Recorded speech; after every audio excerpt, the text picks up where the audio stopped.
Good morning all of you. My name is Pankaj Verma. Toppers club IAS academy के official channel से आपका स्वागत करते हैं। हम लोगों ने एक संविधान की क्विज श्रृंखला शुरू किए थे, उसी की आज अगली कड़ी है और आज हम लोग पढ़ेंगे संविधान के स्रोत, सोर्स ऑफ इंडियन कॉन्स्टिट्यूशन, जिसका पहला क्वेश्चन दिया गया है। पहला क्वेश्चन क्या कह रहा है? भारतीय संविधान में संघवाद किस देश से लिया गया है?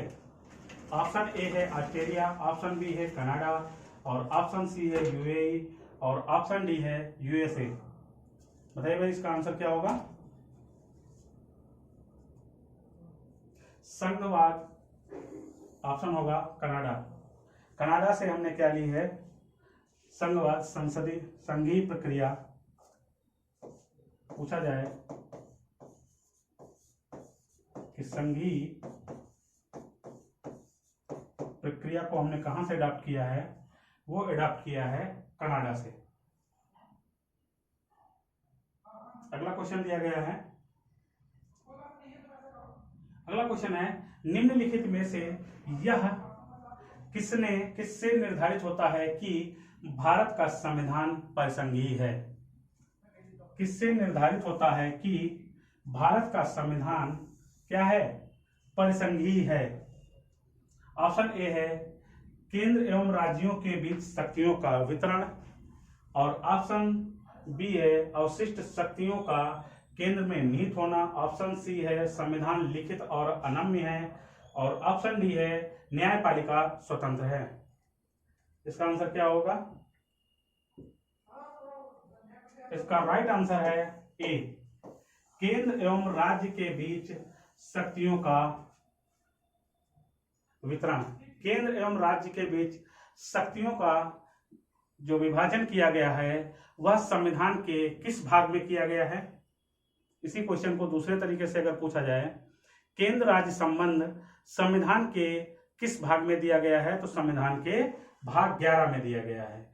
और अगर बात की जाए इसका उल्लेख किस अनुच्छेद से किस अनुच्छेद तक किया गया है, तो इसका उल्लेख अनुच्छेद 245 से लेकर के 263 तक किया गया है। क्या है? देखिए इसमें केंद्र राज्य शक्तियों का ये किस में दिया गया है? संविधान का कौन सा भाग है? भाग 11 है। और अगर हम लोग बात करें कि अनुच्छेद किस अनुच्छेद से किस अनुच्छेद तक है, तो 245 से लेकर के 263 तक इसका क्या किया गया है? वर्णन किया गया है।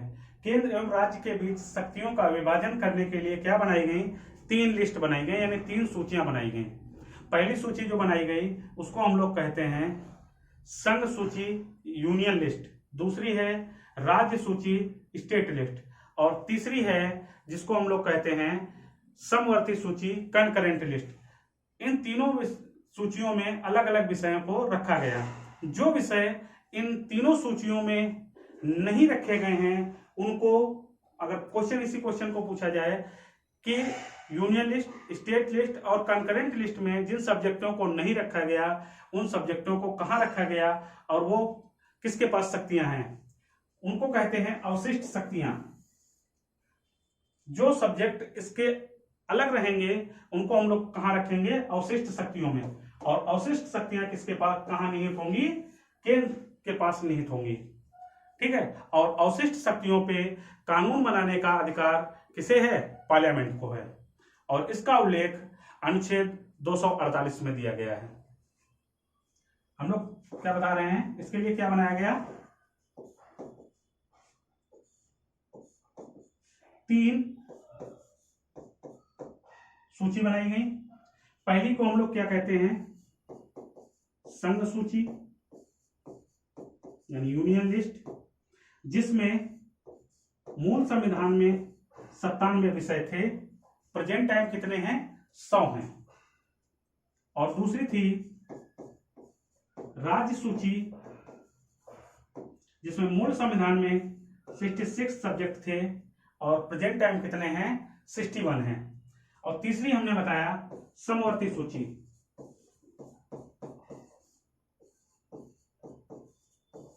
समवर्ती सूची में मूल संविधान में 47 सब्जेक्ट थे और प्रेजेंट टाइम 52 हैं।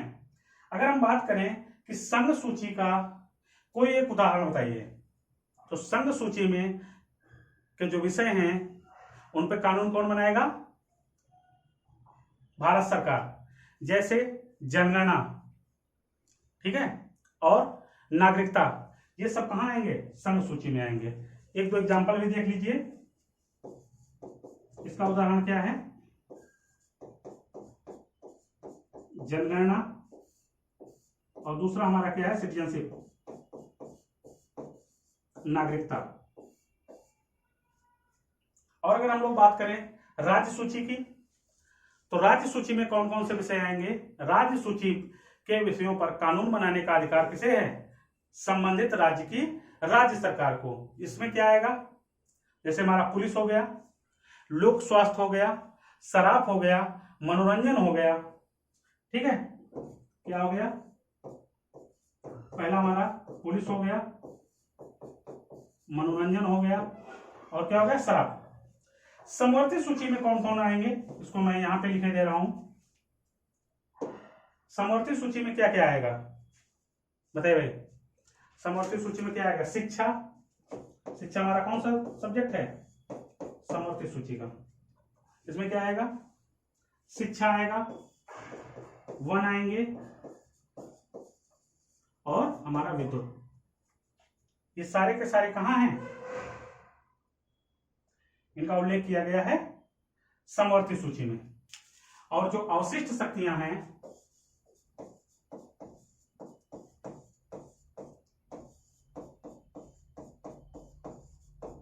अवशिष्ट शक्तियां किसके पास होंगी? केंद्र के पास। और इस पर इसका जो है, इस पर कानून बनाने का अधिकार किसके पास है? पार्लियामेंट पे। अनुच्छेद 248। बढ़ते हैं अगले क्वेश्चन की तरफ।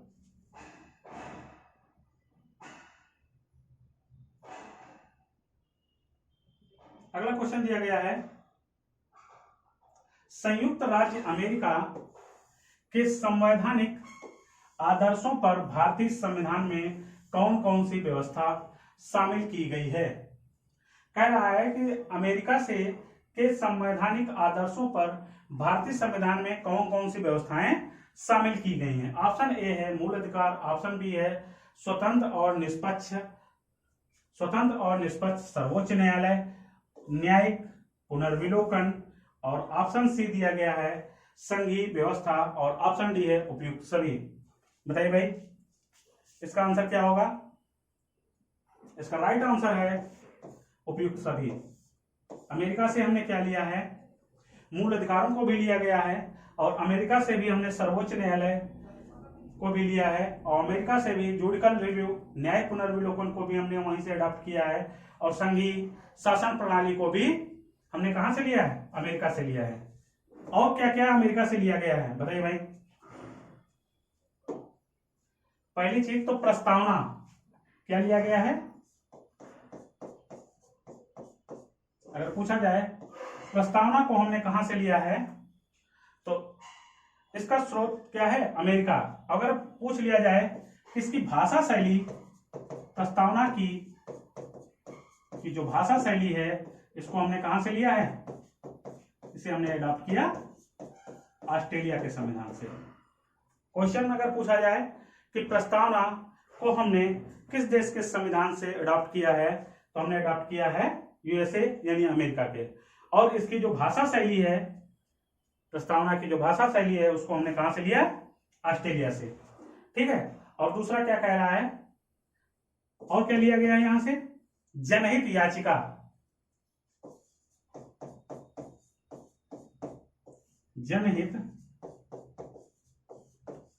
याचिका, जनहित याचिका को भी हमने कहां से लिया? अमेरिका के संविधान से लिया। और अगर बात की जाए कि जनहित याचिका का भारत में जन्मदाता कौन है, बताइए भाई? जनहित याचिका का पिता किसे कहा जाता है? वो कहा जाता है पीएन भगवती को। किसे कहा जाता है? P N Bhagwati, P N Bhagwati को भारत में जो है जनहित याचिका का जन्मदाता कहा जाता है। ये चीज याद रखिएगा, ये क्वेश्चन कई बार पूछा गया है कि जनहित याचिका को हमने कहां से अडॉप्ट किया है, अमेरिका के संविधान से अडॉप्ट किया है, और जनहित याचिका का जन्मदाता कौन है, पी एन भगवती हैं। और हमने क्या लिया है, राष्ट्रपति पर महाभियोग की जो प्रोसेस है, यानी महाभियोग की जो प्रक्रिया है, उसको भी हमने कहां से अडॉप्ट किया, अमेरिका से। राष्ट्रपति पर महाभियोग की प्रक्रिया जो हमारे किस आर्टिकल में है, अनुच्छेद 61 में दी गई है। तो क्या क्या अडॉप्ट किया, मूल अधिकार लिए, स्वतंत्र न्यायपालिका ली गई, जुडिकल रिव्यू लिया गया यानी न्याय पुनर्विलोकन लिया गया, संघीय शासन व्यवस्था ली गई, प्रस्तावना को वहीं से हमने अडॉप्ट किया, जनहित याचिका को अडॉप्ट किया, और राष्ट्रपति पर महाभियोग की प्रक्रिया को भी हमने कहां से लिया, अमेरिका के संविधान से लिया। अगला क्वेश्चन क्या दिया गया है, अगला क्वेश्चन कह रहा है भारतीय राजनीतिक व्यवस्था में इनमें से कौन सर्वोच्च है, संसद, ऑप्शन ए है संसद, ऑप्शन बी है धर्म, ऑप्शन सी है सर्वोच्च न्यायालय, ऑप्शन डी है संविधान। तो बताइए भाई कौन सर्वोच्च है, सर्वोच्च कौन है, संविधान।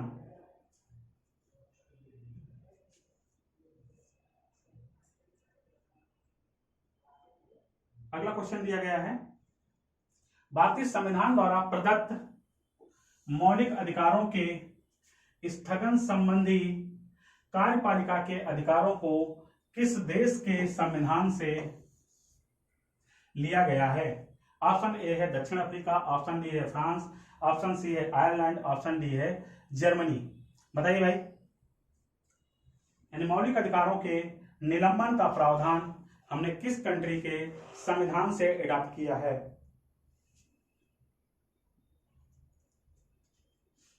बताइए भाई, ये हमने अडॉप्ट किया, राइट आंसर है डी, जर्मनी से हमने इसे अडॉप्ट किया है।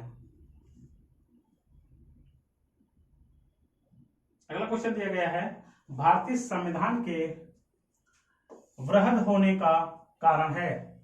ऑप्शन ए है एक बड़े देश के शासन से संबंधित है, इसमें संघ तथा राज्य दोनों सरकारों का संविधान है, और ऑप्शन सी है इसमें अनेक संविधानों का अनुभव समाविष्ट है, इसमें विस्तृत प्रशासकीय प्रावधान किया गया है।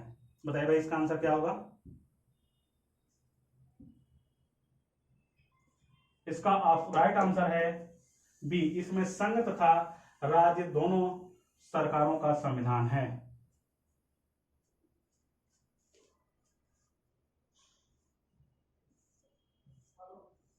अगला क्वेश्चन क्या दिया गया है भारतीय संविधान में मूल कर्तव्यों को शामिल करने का विचार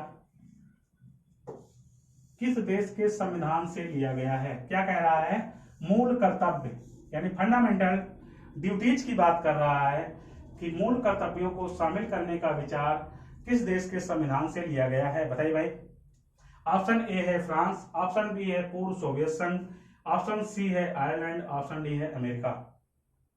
तो इसका राइट आंसर क्या होगा, राइट आंसर है एच बी, पूर्व सोवियत संघ।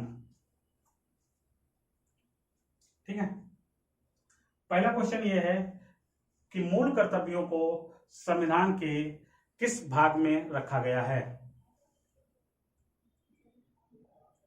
मूल कर्तव्यों को संविधान के किस भाग में रखा गया है।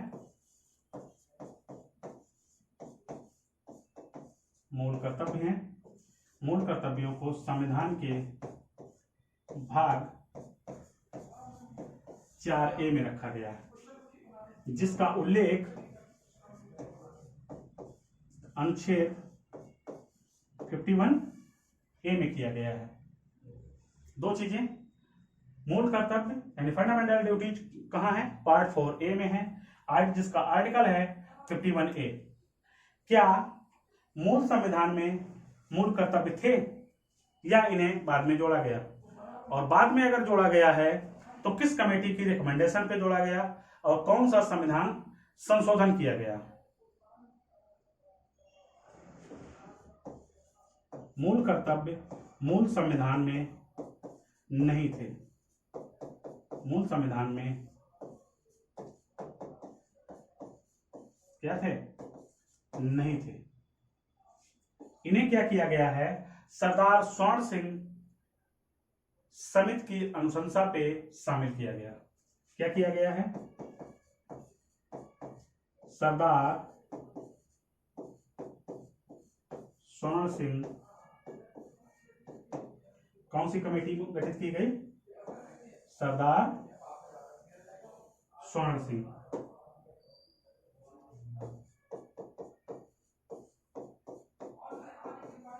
समिति की अनुशंसा पर इसे शामिल किया गया। किस पे शामिल किया गया, सरदार स्वर्ण सिंह समिति की अनुशंसा पे इसे शामिल किया गया संविधान में। ठीक है, सरदार स्वर्ण सिंह समिति ने कहा था कि कितने मूल कर्तव्यों को शामिल करने की बात कही, 8। सरदार स्वर्ण सिंह समिति की जो कमेटी की जो रिपोर्ट आई उसने कहा कि 8 मूल कर्तव्यों को संविधान में क्या किया जाए, शामिल किया जाए, जिसके लिए क्या किया गया, एक संविधान संशोधन किया गया। कौन सा संविधान संशोधन किया गया, इसके लिए 42वां संविधान संशोधन अधिनियम 1976 पारित किया गया, यानी 42nd कॉन्स्टिट्यूशन अमेंडमेंट एक्ट 1976 के द्वारा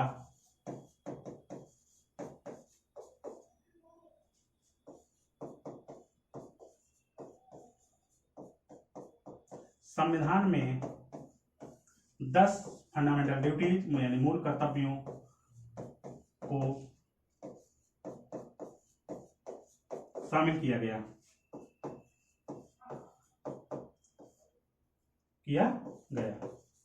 कहने का मतलब यह है कि सरदार स्वर्ण सिंह कमेटी की रिकमेंडेशन थी कि 8 मूल कर्तव्यों को शामिल किया जाए, जिसके लिए संविधान संशोधन कौन सा किया गया, 42वां संविधान संशोधन 1976 में किया गया, जिसके द्वारा 10 मूल कर्तव्यों को संविधान में शामिल किया गया। वर्तमान में मूल कर्तव्यों की संख्या कितनी है, क्वेश्चन है, वर्तमान में फंडामेंटल ड्यूटीज यानी मूल कर्तव्यों की संख्या कितनी है, वर्तमान में कितनी है, 11। अब भाई 10 तो 42वें संविधान संशोधन अधिनियम के द्वारा जोड़े गए, तो 11वां कब जोड़ा गया, सबसे ज्यादा ये क्वेश्चन ये पूछा जाता है। 11वां मूल कर्तव्य 86 में संविधान संशोधन अधिनियम कॉन्स्टिट्यूशन अमेंडमेंट एक्ट 2002 के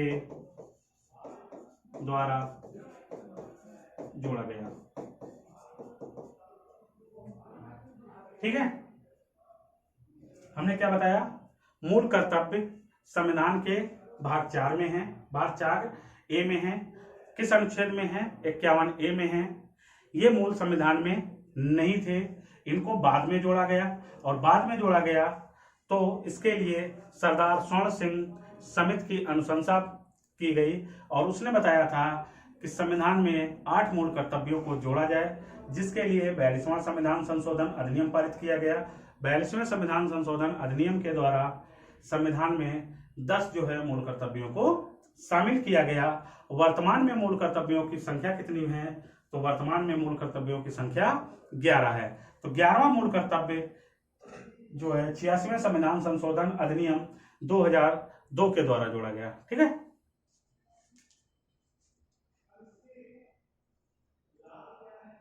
अगला क्वेश्चन दिया गया है, भारतीय संविधान का अभिभावक कौन है।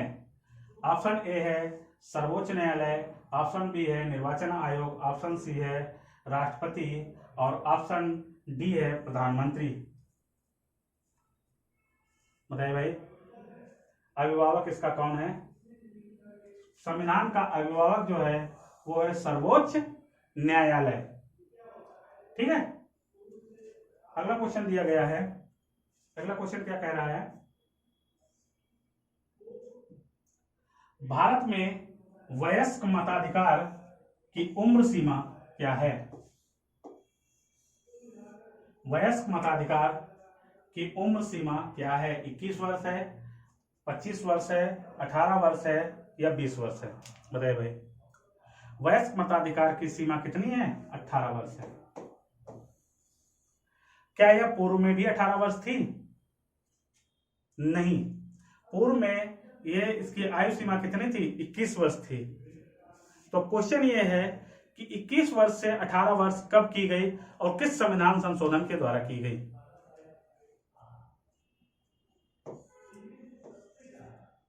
बताइए,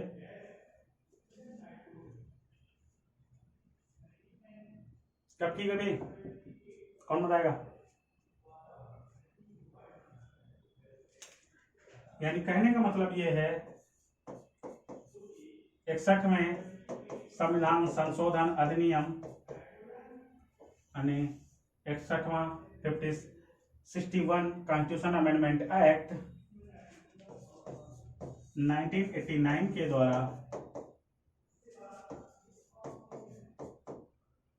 द्वारा मतदान की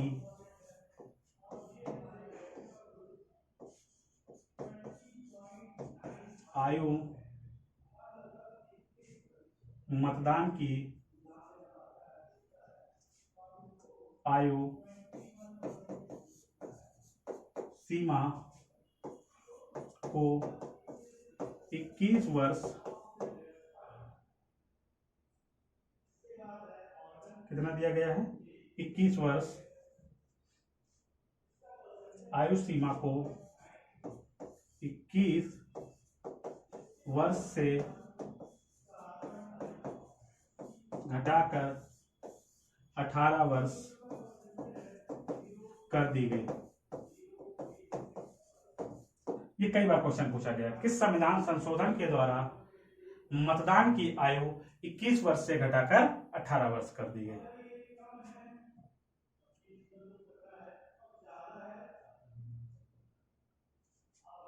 अगला क्वेश्चन दिया गया है विधि के समक्ष।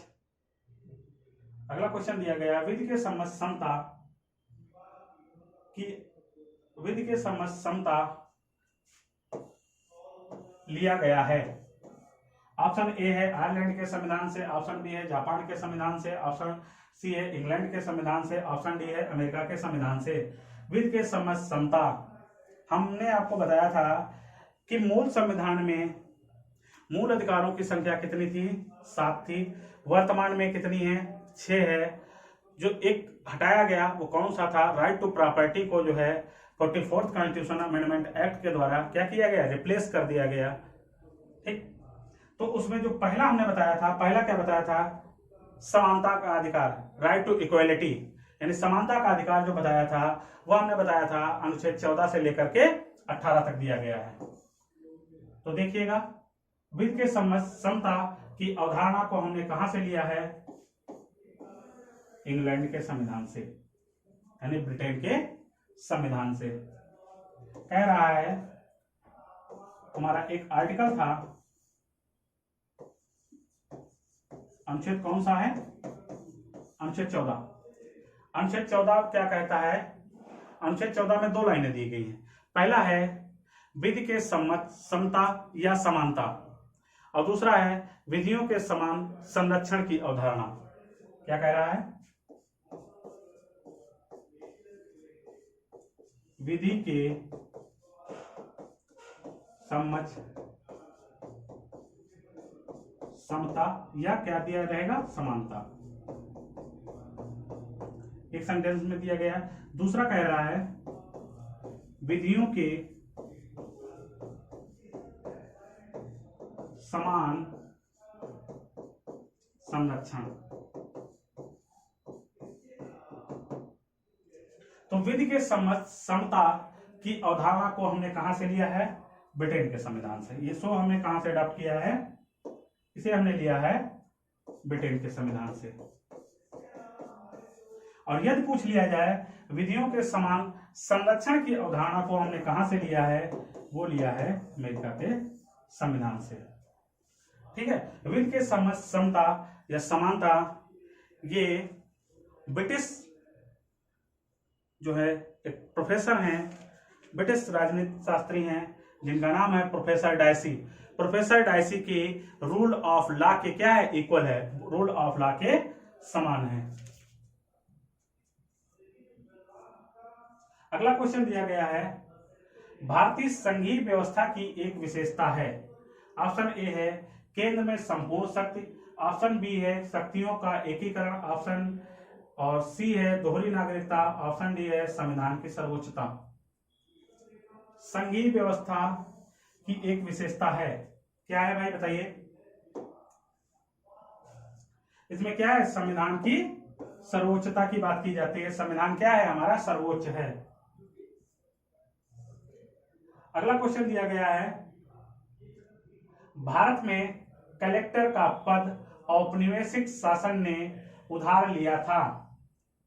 ऑप्शन ये ए है, ये ऑप्शन बी है, ये ऑप्शन सी है, ये ऑप्शन डी है। पर ऑप्शन ए है ऑस्ट्रेलिया से, ऑप्शन बी है फ्रांस से, ऑप्शन डी सी है इंग्लैंड से, ऑप्शन डी है आयरलैंड से। बताइए भाई इसका आंसर क्या होगा? कलेक्टर का पद कहां से लिया गया है? Option right answer is C, England से। कहां से लिया गया है? इंग्लैंड से लिया गया है। अगला क्वेश्चन क्या दिया गया है, भारतीय संविधान में कितनी सूचियां हैं? ऑप्शन ए है 3, ऑप्शन बी है 4, ऑप्शन सी है 1, ऑप्शन डी है 2। अभी हमने बताया सूचियों की संख्या कितनी है? 3 है। कितनी है? 3। राइट आंसर क्या होगा? 3। संघ सूची, राज्य सूची और समवर्ती सूची।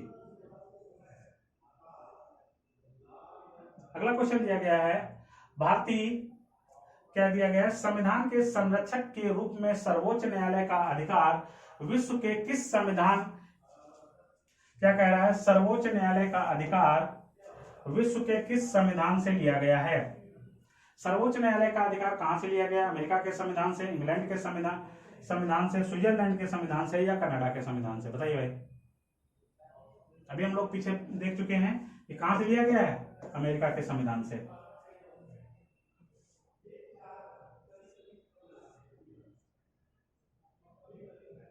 अगला क्वेश्चन दिया गया है, भारत का संविधान अपना प्राधिकार किससे प्राप्त करता है?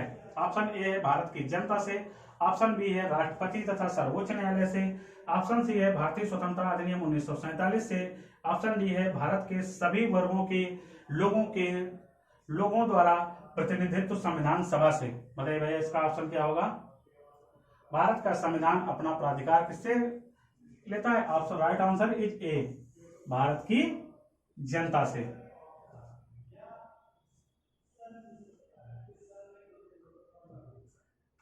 ये बहुत अच्छा क्वेश्चन दिया गया। भारतीय क्या कह रहा है, राष्ट्रपति द्वारा राज्यसभा के सदस्यों के नामांकन का नियम किस देश के संविधान से लिया गया है? यानी राष्ट्रपति जो है राज्यसभा में 12 सदस्यों को नॉमिनेट करता है, वह प्रावधान हमने किस देश के संविधान से लिया है? ऑप्शन ए है दक्षिण अफ्रीका, ऑप्शन बी है फ्रांस, ऑप्शन सी है संयुक्त राज्य अमेरिका, ऑप्शन डी है आयरलैंड। बताइए भाई इसे हमने किस देश के संविधान से लिया है? इसे हमने कहां से लिया है? यानी राज्यसभा में 12 सदस्यों का नामांकन किस देश के संविधान से लिया गया है? ऑप्शन इज डी, आयरलैंड से। और अगर हम बात करें कि आयरलैंड से और क्या क्या लिया गया, बताइए भाई। और भी कुछ लिया गया है जो कई बार क्वेश्चन पूछा गया है। आयरलैंड से हमने क्या लिया है? एक तो ये तो लिया है 12 सदस्यों, कितने सदस्यों का?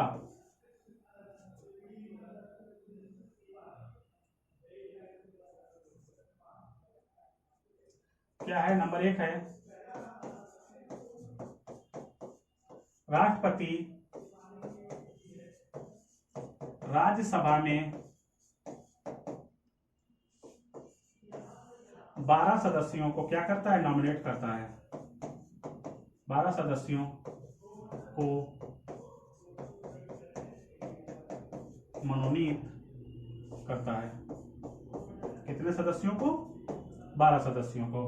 और आयरलैंड से क्या लिया गया है? राज्य के नीति निर्देशक तत्व, directive principle of state policy, राज्य के नीति निर्देशक तत्वों को भी हमने कहां से लिया है? आयरलैंड के संविधान से लिया है। और अगला क्वेश्चन क्या दिया गया है?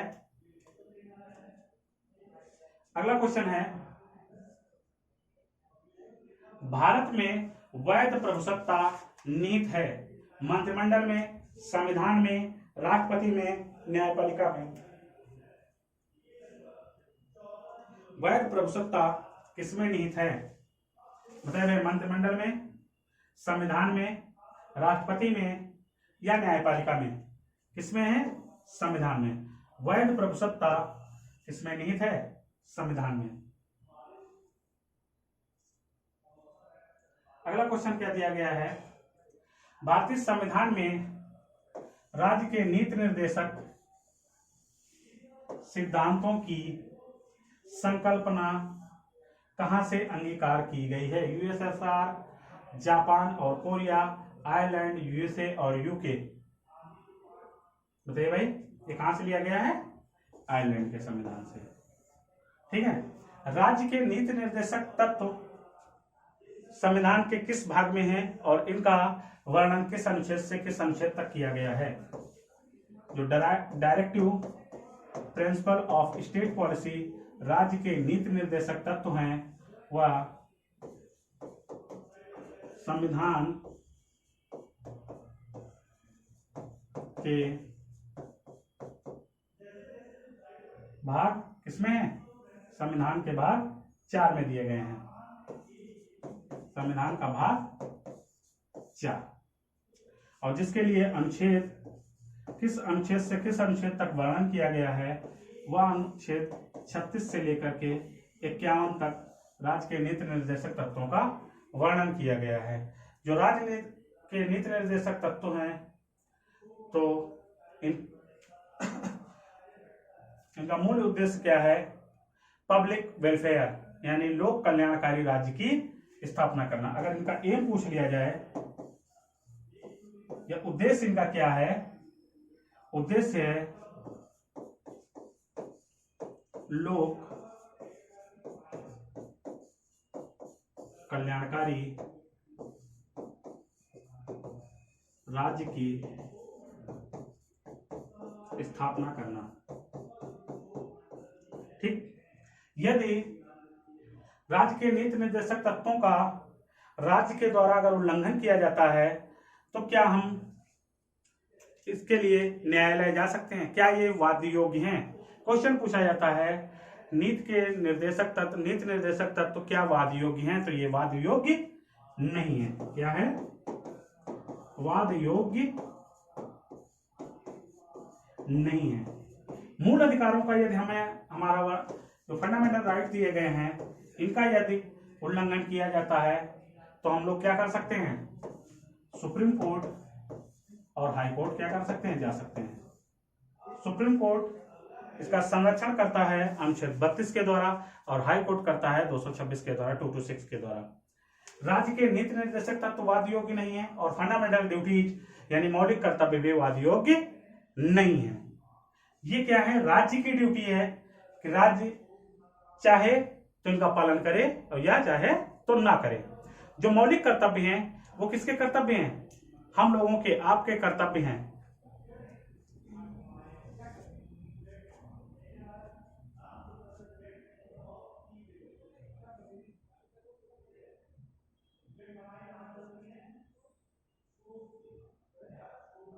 अगला क्वेश्चन दिया गया है, भारतीय संविधान की संरचना किस प्रकार की है? ऑप्शन ए है कठोर, ऑप्शन बी है कुछ एकात्मक कुछ कठोर, और ऑप्शन सी है संघीय, ऑप्शन डी है एकात्मक। तो इसका राइट आंसर क्या होगा? इसका राइट आंसर है B. Right answer is B, कुछ एकात्मक कुछ कठोर। अगला क्वेश्चन क्या कह रहा है, कानूनों के समान संरक्षण वाक्य कहां से लिया गया है? ऑप्शन ए है कनाडा, ऑप्शन बी है ऑस्ट्रेलिया, ऑप्शन सी है अमेरिका और ऑप्शन डी है ब्रिटेन। तो कानूनों के समान, अभी हमने बताया था विधि के समता, विधियों के समान संरक्षण। तो ये क्या कह रहा है, ये एक तो किसमें दिया गया, कहां से लिया गया है, ये इसको कहां से अडॉप्ट किया, अमेरिका से।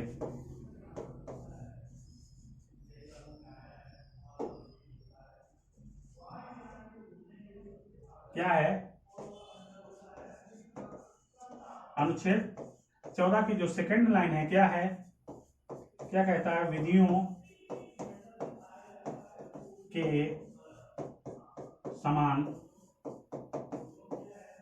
संरक्षण की अवधारणा हमने कहां से ली, यूएसए के संविधान से, अमेरिका के संविधान से।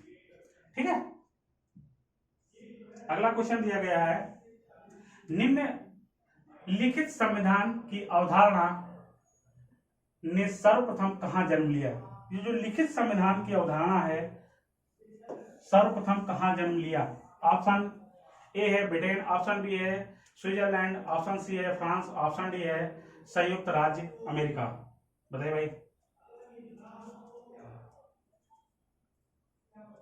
लिखित संविधान की अवधारणा ने सर्वप्रथम कहां जन्म लिया? ये कहां जन्म लिया? फ्रांस में। ठीक है, लिखित संविधान की अवधारणा फ्रांस से ली गई। फ्रांस से और क्या अडॉप्ट किया गया है बताइए भाई? स्वतंत्रता, समानता या बंधुत्व की अवधारणा यहीं से ली गई है। फ्रांस से और क्या लिया गया है, देखिएगा, स्वतंत्रता, समानता एवं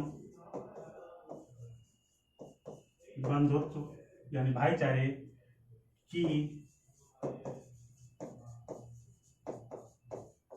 अवधारणा कहां से ली गई?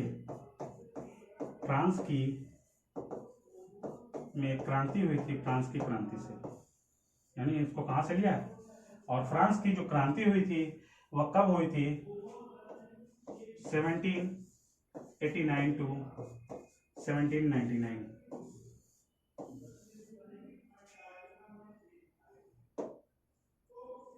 1798 से 1799। ठीक है, ये कहां से लिया है? फ्रांस से। यदि बात की जाए कि न्याय संविधान की प्रस्तावना में 3 प्रकार के न्याय का उल्लेख किया गया है, यानी राजनीतिक न्याय, सामाजिक न्याय और आर्थिक न्याय। न्याय की अवधारणा जो है संविधान में, वह हमने कहां से अडॉप्ट की है बताइए भाई? जो शब्द दिया गया है जस्टिस यानी न्याय,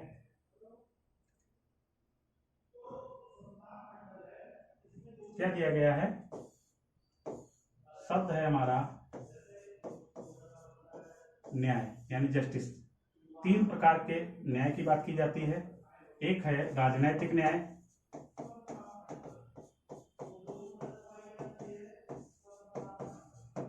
दूसरा है सामाजिक न्याय और तीसरा है हमारा आर्थिक न्याय। इन तीनों को सामाजिक न्याय को कहां से लिया गया है? ये लिया गया है रूस की क्रांति से। रूस की क्रांति से। तो रूस की क्रांति कब हुई थी? 1917 ईस्वी में। ठीक, अगला क्वेश्चन दिया गया है,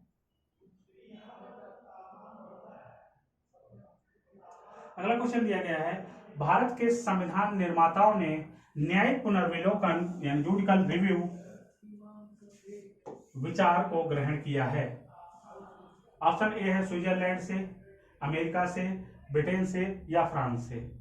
न्याय पुनर्विलोकन की अवधारणा हमने कहां से ली? अमेरिका के संविधान से ली।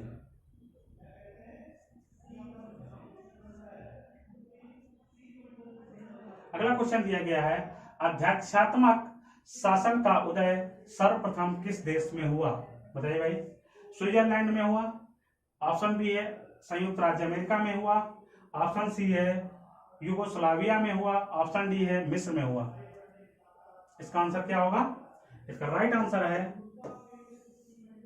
संयुक्त राज्य अमेरिका। अगला क्वेश्चन दिया गया, निम्नलिखित में से कौन सा एक भारतीय संविधान का क्या है? भारतीय संविधान का दर्शन नहीं है।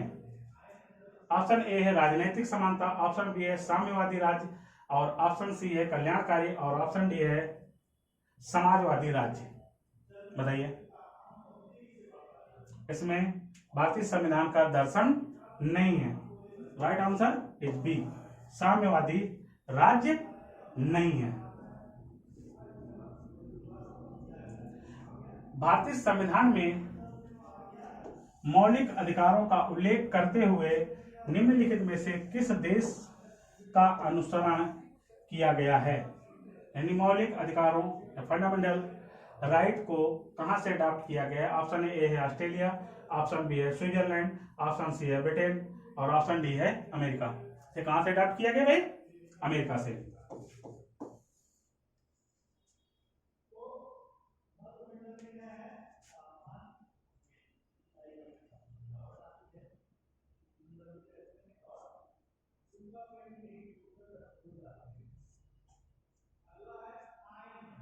अगला क्वेश्चन क्या दिया गया है? अगला क्वेश्चन है, निम्नलिखित में से कौन सी विशेषता भारतीय संघ और अमेरिकी संघ दोनों में साझी है? क्या है? कौन सी ऐसी विशेषता है जो भारतीय संघ में भी है और अमेरिकी संघ में है? दोनों में क्या है? साझी है। बताइए। भारतीय संविधान में तीन सूचियां, भारतीय संविधान की व्याख्या के लिए संघीय उच्चतम न्यायालय, और एकल नागरिकता, दोहरी नागरिकता। बताइए इसका आंसर क्या होगा? इसका आंसर है बी, संविधान की व्याख्या के लिए संघीय उच्चतम न्यायालय की जो व्यवस्था उच्चतम न्यायालय है वो कहाँ है? अभी हमने पीछे पढ़ा था कि जो सर्वोच्च न्यायालय की अवधारणा है उसे हमने अमेरिका के संविधान से अडॉप्ट किया है। दोनों में क्या है? समान है।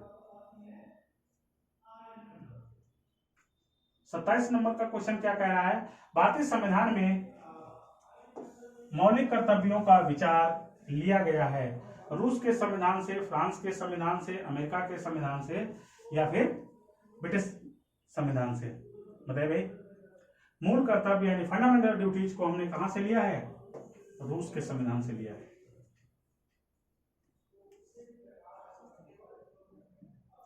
अगला क्वेश्चन है, भारत का संविधान मान्यता प्रदान करता है।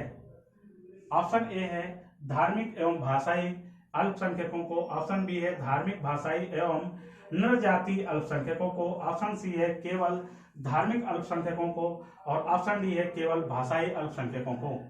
बताइए भाई इसका आंसर क्या होगा? इसका राइट आंसर है धार्मिक एवं भाषाई अल्पसंख्यकों को।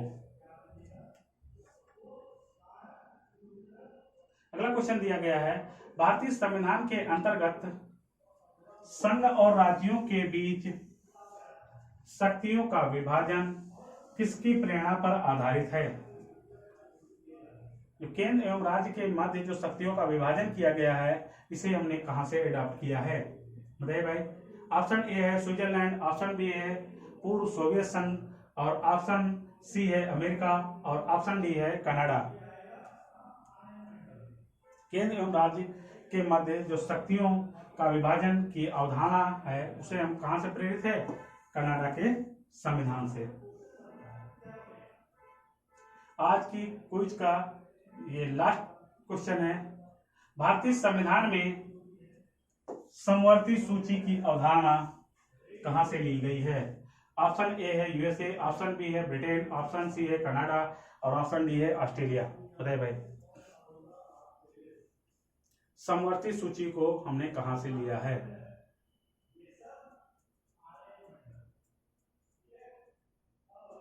समवर्ती सूची को हमने लिया है ऑस्ट्रेलिया के संविधान से। और ऑस्ट्रेलिया के संविधान से और क्या क्या लिया गया है बताइए भाई।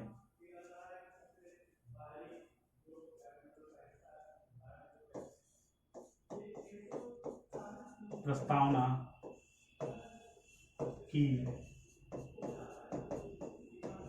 भाषा शैली, प्रस्तावना की भाषा शैली। और क्या है, राष्ट्रपति के द्वारा पार्लियामेंट में क्या बुलाया जाता है, संसद में बुलाया जाता है संयुक्त बैठक, यानी जो ज्वाइंट सेशन है, संयुक्त बैठक को बुलाने का प्रावधान जो है ये हमने कहां से अडॉप्ट किया है? ऑस्ट्रेलिया के संविधान से। ठीक है, तो जो संयुक्त बैठक है किसके द्वारा बुलाई जाती है? राष्ट्रपति के द्वारा। ये बुलाता कौन है? संयुक्त बैठक यानी ज्वाइंट सिटिंग का अगर पूछा जाए किसके द्वारा बुलाई जाती है? बुलाई जाती है हमारे राष्ट्रपति के द्वारा। ठीक है, इसकी अध्यक्षता कौन करता है? सबसे ज्यादा क्वेश्चन ये पूछा जाता है, ज्वाइंट सिटिंग की अध्यक्षता कौन करता है? लोकसभा क्या करता है? हमारा स्पीकर। अध्यक्षता जो करेगा वो करेगा लोकसभा अध्यक्ष। क्वेश्चन कई बार पूछा गया कि ज्वाइंट सेशन बुलाया जाएगा किसके द्वारा? बैठक बुलाई जाती है राष्ट्रपति के द्वारा। उसकी अध्यक्षता कौन करता है? अध्यक्षता करता है हमारा लोकसभा अध्यक्ष। यदि मेरा वीडियो पसंद आए तो मेरे चैनल को अधिक से अधिक सब्सक्राइब कीजिए, शेयर कीजिए और लाइक कीजिए। थैंक यू भाई।